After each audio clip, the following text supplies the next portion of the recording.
by Dan Freeman. Corduroy is a bear who once lived in the toy department of a big store. Day after day, he waited with all the other animals and dolls for somebody to come along and take him home.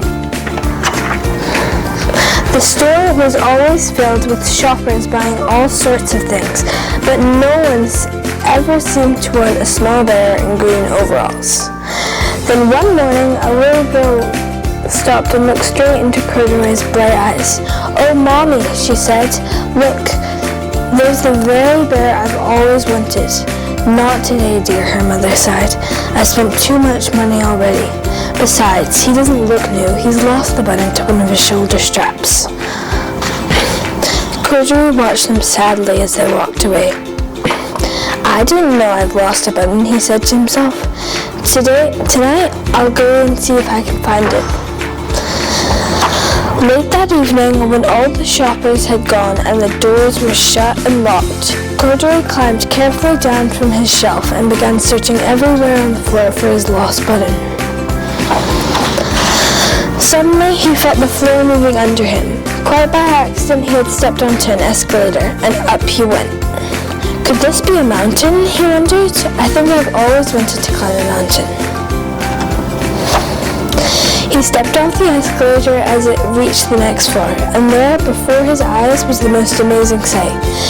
Tables and chairs, lamps and sofas, and rows of beds. "This must be a palace," Corduroy gasped. "I guess I've always wanted to live in a palace." He wandered around admiring the furniture. "This must be a bed," he said. "I've always wanted to sleep in a bed." And he crawled up onto a large, thick mattress. All at once he saw something small and round. "Why, here's my button," he cried, and he tried to pick it up, but like all the other buttons on the mattress, it was tied down tight.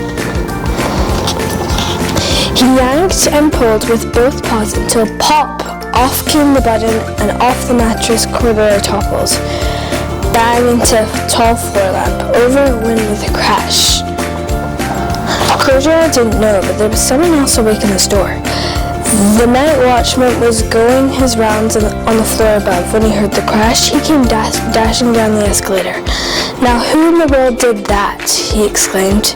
"Someone must be hiding here."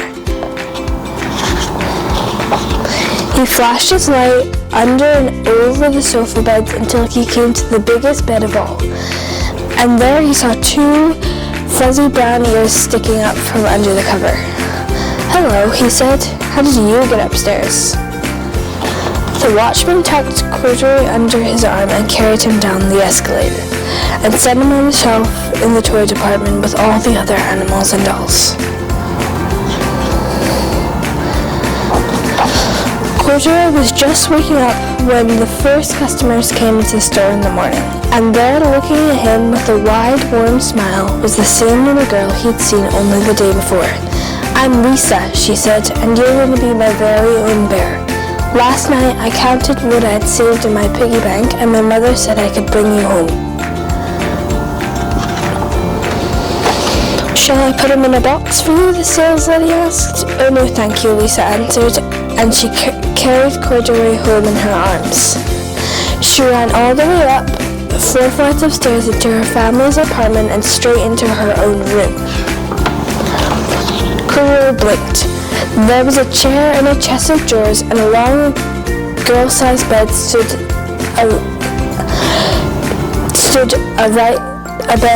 little bed just the right size for him. The room was small, nothing like that enormous palace in the department store.